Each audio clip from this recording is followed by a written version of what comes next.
gracias a ti y gracias a vosotros por la invitación. Bueno, a muchos de vosotros ya os conozco o de la consulta de genética o de otras charlas. Y la verdad es que no os voy a contar nada nuevo. Cuando me comentó Asun el tema de la charla, digo, bueno, vale, pero lo que es la genética de la enfermedad de Huntington es sota, caballo y rey desde hace mucho tiempo, así que casi que me voy a centrar un poco más en lo que percibo que vosotros preguntáis más en la consulta de genética, que es, digamos, las cuestiones reproductivas, el diagnóstico prenatal y el diagnóstico preimplantacional, ¿vale? Entonces, igual que la doctora Peiró no quería terminar su charla sin explicar lo que se hace desde Cibernet y que creo que es muy importante. Yo tampoco quiero empezar sin mostraros este trabajo que hemos hecho entre la Sociedad Española de Genética Humana y el CIBERER, que es el Centro de Investigaciones Biomédicas de Enfermedades Raras, porque como bien sabéis, el Huntington es una enfermedad rara, en el que han colaborado un montón de hospitales de España y que salió en el 2011 y que refleja un poco las recomendaciones, ¿vale?, de buenas prácticas para el diagnóstico genético de la enfermedad de Huntington. Y esto es importante precisamente por el tipo, no por el diagnóstico genético de sospecha, que también, sino por el diagnóstico genético presintomático. Es decir, cuando una persona quiere saber si va a padecer la enfermedad porque tiene antecedentes y se le hace el estudio, ya está en un estado, digamos, de vulnerabilidad importante como para encima equivocarte. Por lo tanto, todos somos humanos, puede haber errores, pero se trata de recomendar una serie de prácticas para minimizar estos errores. Ya, como todos sabéis también, la enfermedad es autosómica dominante, que se llama. Esto quiere decir, todos tenemos dos copias de cada gen, una que viene del padre y una que viene de la madre, ¿de acuerdo? En el caso de las enfermedades dominantes, con que una de las dos tenga una mutación, esté mal, tenga un defecto, se va a producir la enfermedad. Después veremos si se puede producir antes, después o a lo largo de la vida. Pero llegado una determinada mutación, se va a padecer la enfermedad. Por lo tanto, tú a tus hijos, independientemente de tu pareja, le vas a transmitir uno de tus genes, el que está bien o el que está mal. Y por lo tanto, la probabilidad cuando tú tienes la enfermedad, la probabilidad de transmitírselo a uno de tus hijos, sea chico o chica, es de un 50%. Es lanzar una moneda al aire y que salga cara o que salga luz. ¿De acuerdo? Bien. En cuanto a lo que es la enfermedad,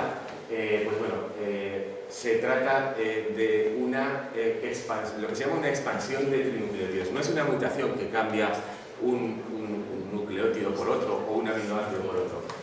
Imaginaos que el gen que da lugar a la proteína huntingtina, digamos que tiene una parte que es como un muro, ¿vale? Y que está formado por distintas filas de ladrillos. Normalmente, nosotros tenemos dos copias de gen y cada una de las dos tiene entre 5 y 26 filas de ladrillos. Normalmente, en población española, lo más habitual es que tengamos 15 filas de ladrillos, de 15 a 18, ¿vale?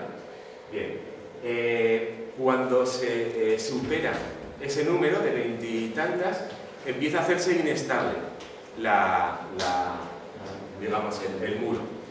Y eso quiere decir que, todavía no se va a caer, pero que conforme pasen las generaciones tiene tendencia a que aumente todavía más. Y a partir de 36, digamos que 36 filas, el muro se cae. Y si se cae, deja de funcionar y se produce la enfermedad.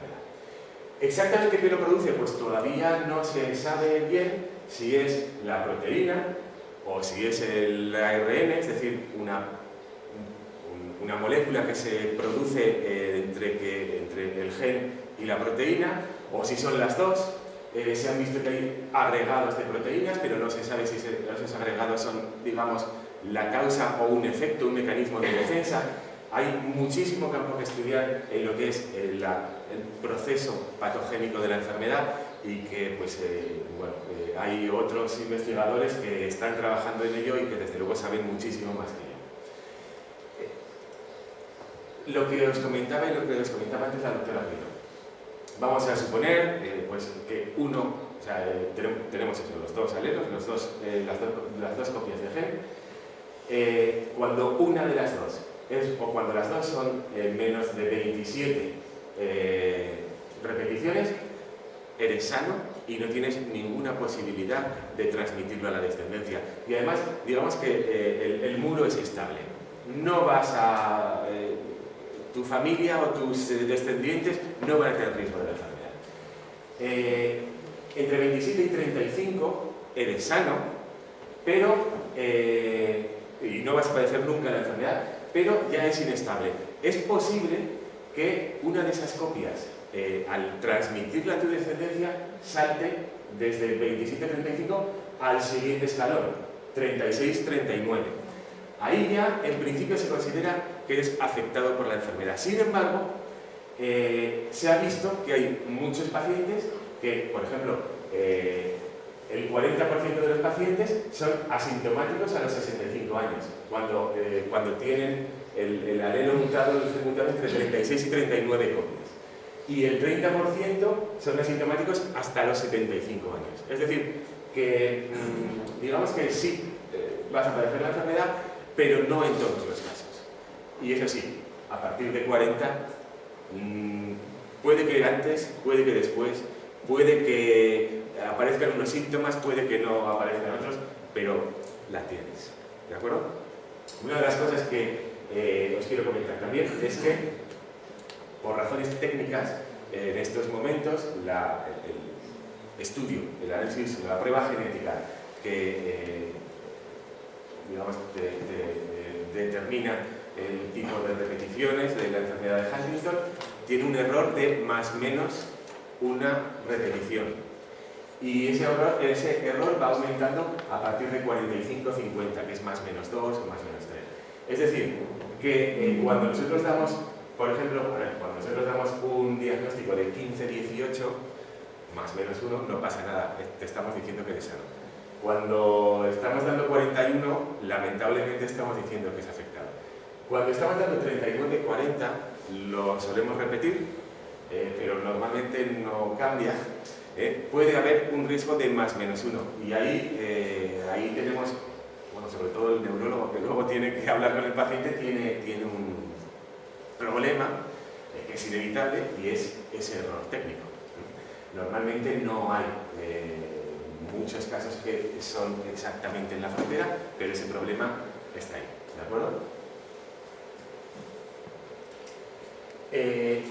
Otra de las... antes de hablar con esto, otro de los problemas, otra de las cosas que también mucha gente me ha preguntado y me pregunta es el diagnóstico presintomático. Es decir, antes de... O sea, siempre como tienes antecedentes,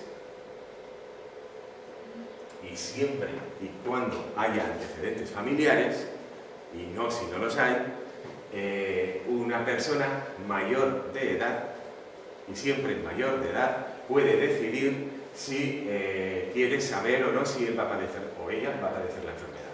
Y entonces hay un protocolo que se está aplicando desde hace mucho tiempo en la FE y que está funcionando muy bien, mediante el cual pues, bueno, la persona o el familiar o viene a genética o va a neurología, nosotros aportamos el informe, va al neurólogo, se le hace un estudio, después va a psiquiatría, se le hace otro estudio y si todo se valora positivamente, viene otra vez a genética, le pinchamos, le hacemos el estudio y el estudio se envía al neurólogo, que es el que le informa.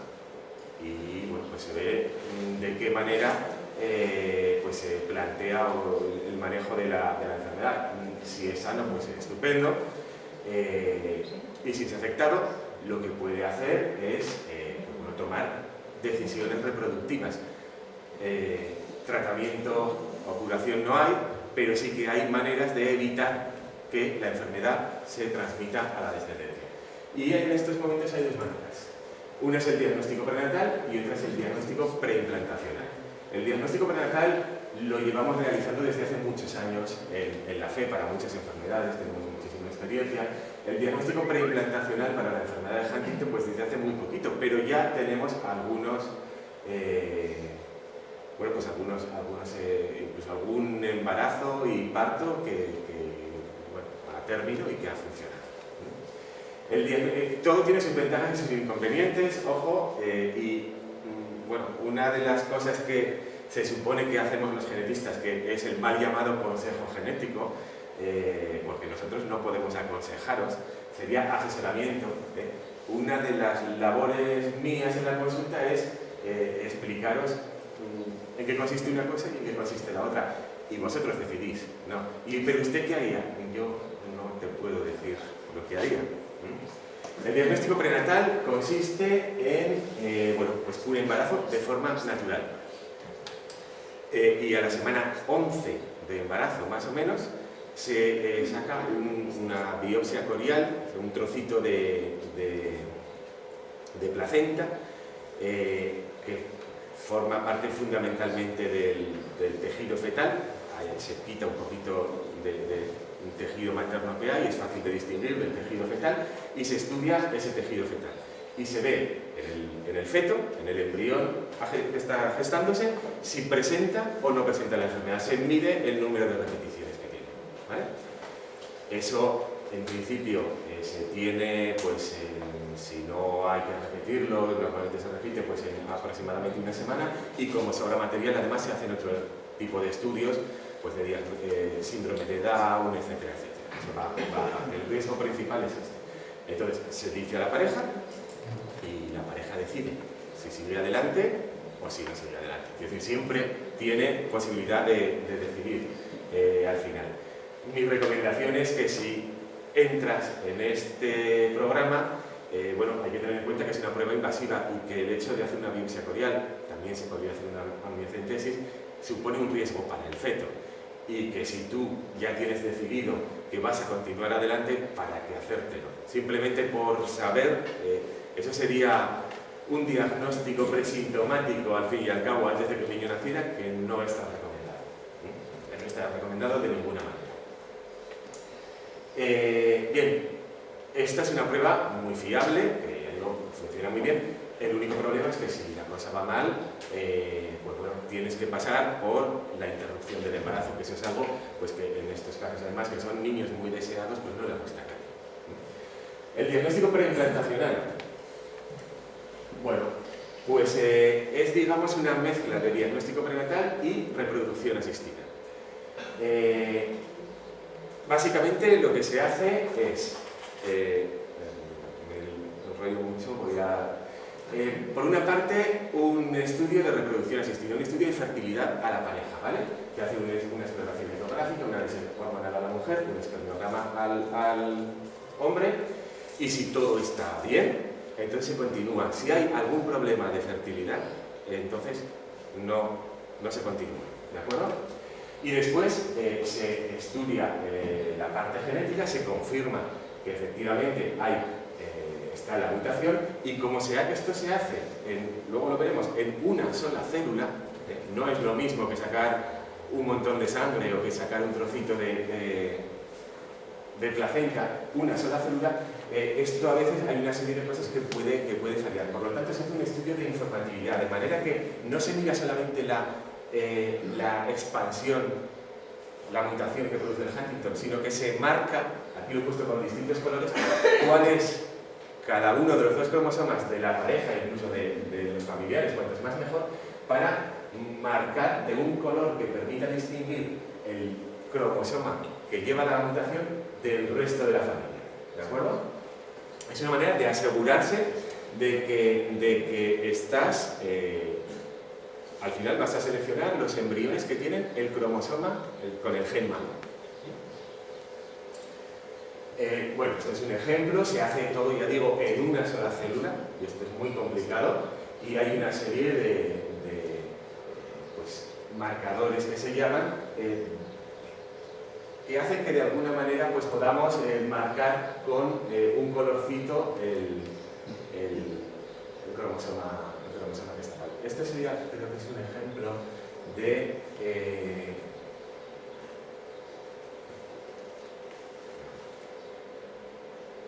aquí tendríamos, por ejemplo, marcado en rojo el que lleva la enfermedad, ¿vale? Este sería un ejemplo de estas cosas de colores que vosotros especialmente entendáis. Les damos unos números que determinan, con eso podemos determinar cada uno de los distintos cromosomas de la pareja. Bueno. ¿Qué es lo que, si todo va bien? Es decir, tenemos que la familia es informativa y se puede hacer genéticamente el diagnóstico preimplantacional y que además es fértil. Entonces se hace una estimulación ovárica. A la mujer se la somete a un tratamiento hormonal para que produzca pues cuantos más óvulos mejor. Y esto, pues os podéis imaginar que bueno, supone también un problema hormonal para la mujer, es decir, no es cualquier cosa. Bien, una vez que se tienen pues un cierto número de folículos, de óvulos, se extraen mediante una punción y se elimina una capa que tienen los óvulos, una capa protectora, y se inseminan uno a uno con un espermatozoide de la pareja. ¿De acuerdo? Y bueno, he puesto, estas son unas diapositivas de Urne Novella, que es la persona que está encargada de la realización de todo este proceso en la unidad de genética del hospital. Bien, vamos a suponer que tenemos 10 óvulos. Se han conseguido 10 óvulos de la mujer. Bueno, se inseminan y se consigue que fecunden 6. Y de esos 6, bueno, los dejamos crecer y al segundo día, cuando tienen, es entre el segundo y el tercer día, cuando tienen el preembrión entre 6 y 8 células, se toman, si puede ser, 2 y si no, 1, y esas células en menos de 24 horas se tienen que analizar genéticamente y ver, digamos, qué color tiene el cromosoma, los dos cromosomas, o qué colores tienen los dos cromosomas de esas células que hemos sacado. Bien, una vez que están analizados, suponiendo, vamos a poner que hay 6, por probabilidad habría 3 que tienen la enfermedad y 3 que no la tienen. Estoy hablando de esto, parece coser un botón, pero no veis que no es así. Y estos embriones luego tienen una serie de grados, desde 1, que es perfecto, hasta 4 o 5, que directamente ni se transfieren. Si son bastante buenos, pues estos 3 embriones se transferirían, o sea, se implantarían en el útero, y si después de toda esta manipulación, desde a un embrión de 6 células quitarle una, que en principio no pasa nada, pero bueno, si todo esto va bien, se supone que si nidan y se desarrollan, pues después de 9 meses, y sin necesidad de pasar por una interrupción del embarazo o de arriesgarte a cara o cruz, pues te irías con tu niño o con tu niña a tu casa libre de la enfermedad de Huntington. Ojo, no libre de otra cosa. Y aquí podemos hablar de las discusiones que hay entre los genetistas y los ginecólogos sobre bueno, todo este tipo de manipulación, si al final de esto da lugar a niños o personas que cuando sean adultas van a tener susceptibilidad a otras enfermedades. Los ginecólogos van a decir que no. Los genetistas, bueno, viendo los datos que hay esta es una técnica relativamente novedosa, la verdad es que hay algunos estudios que dicen que sí, que hay una aparición estadísticamente significativa de otros tipos de enfermedades que se llaman de impronta genética. Enfermedades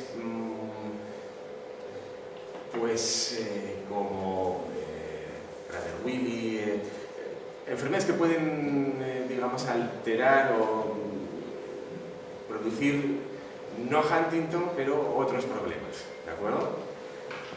Aparte hay otros estudios que tienen que ser algún tipo de cáncer, no lo sé. Hay para todos. Entonces, ya para terminar, básicamente las limitaciones del diagnóstico preimplantacional, pues que la enfermedad no esté diagnosticada genéticamente. Lógicamente tenemos que saber qué es lo que hay que buscar, que es una sola célula y que por lo tanto puede haber fallos. Lo que os he comentado de que, a ver, si todo va bien al final te vas a tu casa con tu niño, bueno, la realidad es que aproximadamente desde que se inicia el trámite hasta que se termina, solamente un 25-30% de las parejas se van con su niño a su casa. El resto, pues o bien la técnica no ha salido, o bien los embriones al sacar una célula se han muerto todos, o bien había muy pocos, o bien se ha conseguido uno y se ha implantado y se ha perdido, ¿de acuerdo? Solamente entre un 25 y un 30% se van con el niño a casa. Es decir, esto no es lo que he dicho, no es cosa de un motor. Puede haber problemas de contaminación, etcétera, etcétera.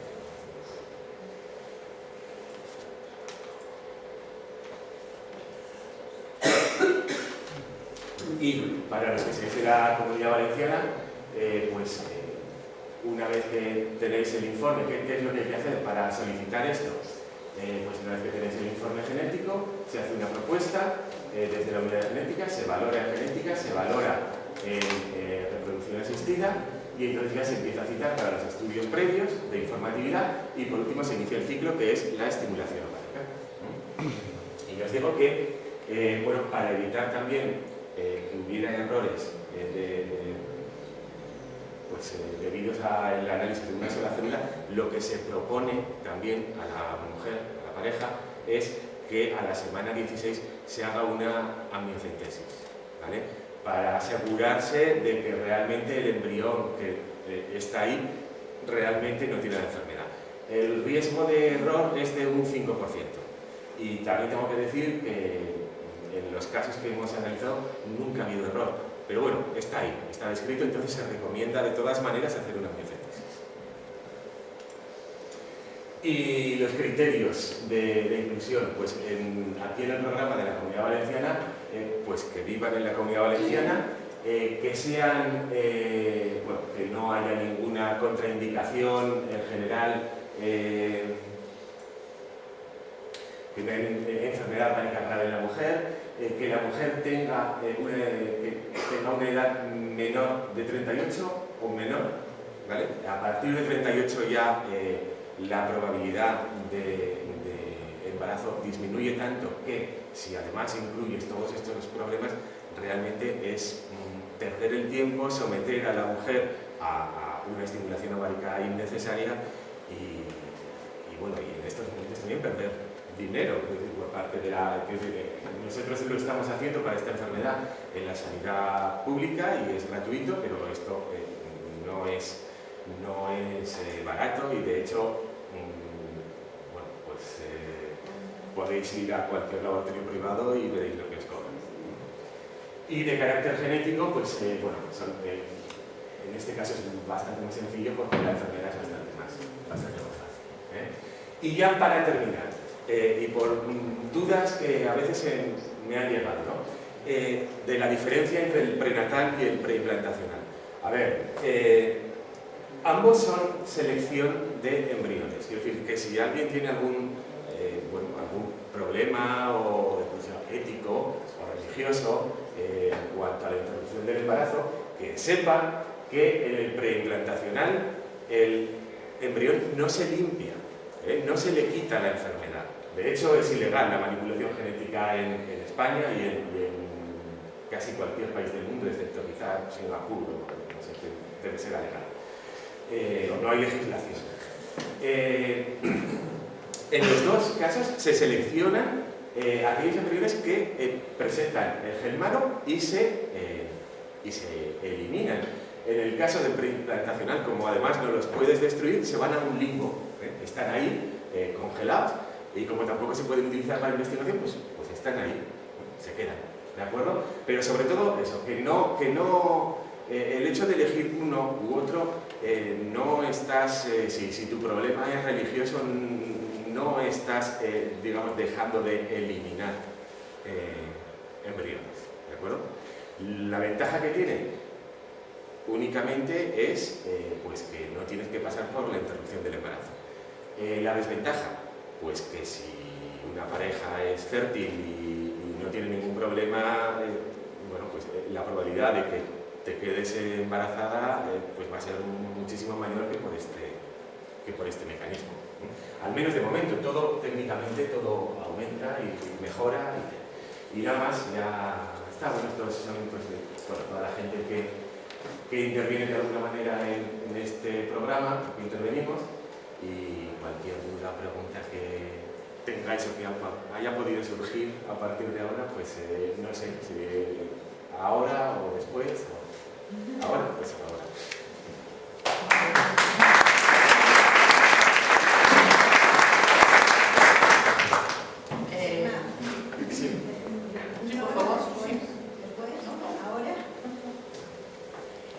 Mira, es que quería comentarte que en cuanto a lo de una vez que se hace el diagnóstico, sí. Si se es sano en esos espacios que has dicho, sano, inestable, has dicho que se vuelve a repetir. Sí. ¿Es simplemente una repetición tal cual como la anterior o es alguna otra cosa más específica? No, tal cual. Por si acaso, a ver, esto ya entramos en la parte del laboratorio, pero estas son pruebas que normalmente se hacen en batería, porque técnicamente cuesta lo mismo hacer una que 10. Entonces esperamos a que se acumulen pacientes, pues 4 o 5. Por eso muchas veces dicen, ay, pues a mí me tardaron 2 meses. Pues yo lo tenía la semana pasada. Claro, si ha llegado el último, pues... entonces puede haber un cambio de muestra. Puede haberlo. Entonces, por eso lo repetimos y nos aseguramos, y especialmente sobre en los casos de presintomático. Porque en los casos de sospecha, pues bueno, a ver si el neurólogo ve que hay sospecha de, oye, míramelo otra vez que no me cuadra. Y aún así siempre hay un 5%, no lo he comentado, con síntomas de Huntington que no están en este gen. Eso es lo que se llama Huntington-like. Y hay 3 genes al menos descritos, nosotros también los estudiamos y alguno más tiene que haber. Pero los repetimos eso por seguridad, sobre todo en prenatal y en presintomático. Y otra cosa también, en cuanto a lo de la fecundación en la mujer, es menor de 38 años. Menor de 38 años o, a ver, en determinados casos, y si parece que la mujer no tiene ningún problema de fertilidad y tal, se puede plantear, después de una decisión colegiada y tal, se puede plantear que se inicie el ciclo por encima de los 38, pero nunca por encima de 40. Pero lo que me refiero yo es a la lista de espera. Si tú, por ejemplo, haces la solicitud y todavía estás dentro de esa edad, pero la lista de espera te tarda y llegas en estos momentos la lista de espera es de meses. No es lo mismo que la fecundación in vitro normal por problemas de fertilidad que tarda años. No, son enfermedades raras. O sea, 2 o 3 meses, no más. ¿Para iniciar el proceso es a través del médico de cabecera o directamente? No. Necesitas un informe de genética, que o bien lo tiene el neurólogo, en la fe en principio lo tenemos los dos, o bien en genética. Si el neurólogo, a ver si en la historia no está, por lo que sea, pues porque, bueno, por muchas razones, porque genética no estábamos informatizados hasta hace nada y a veces los papeles se pierden, ahora sí, a partir del lunes. Venís a genética y lo recogéis, yo os lo doy y se lo lleváis al neurólogo. Y es el neurólogo el que inicia el trámite. Pero si tú eres de otra provincia, eso creo que eso solo lo hacen en la fe, tengo entendido. Sí, solo en la fe. Para que te manden a la fe sí que tiene que ser a través del hospital de Valle. Sí. Tengo una pregunta. Enhorabuena por la charla.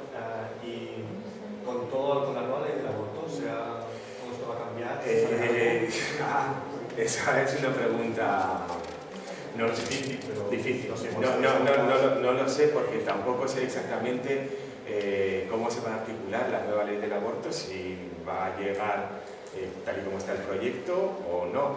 Claro, el problema es que la enfermedad de Huntington no es una malformación fetal. O sea, partiendo de eso, no sé qué vamos a hacer, y esta es una pregunta que tenemos todos. ¿Qué va a pasar? ¿Qué va a pasar con esta nueva ley? Y luego te puedo dar mi opinión personal sobre la ley, pero bueno. Igual sabíais algo más.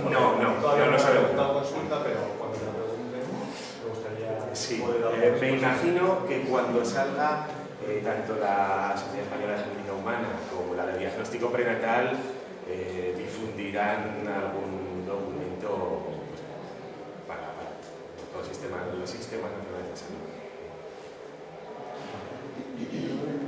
Una pregunta, es que ha comentado que está el análisis prenatal y el DGP y la donación. ¿Qué es otra opción? Y la donación y la adopción. Entiendo que esto es siempre y cuando tú quieras tener un hijo tuyo y de tu pareja. Por supuesto, la donación también.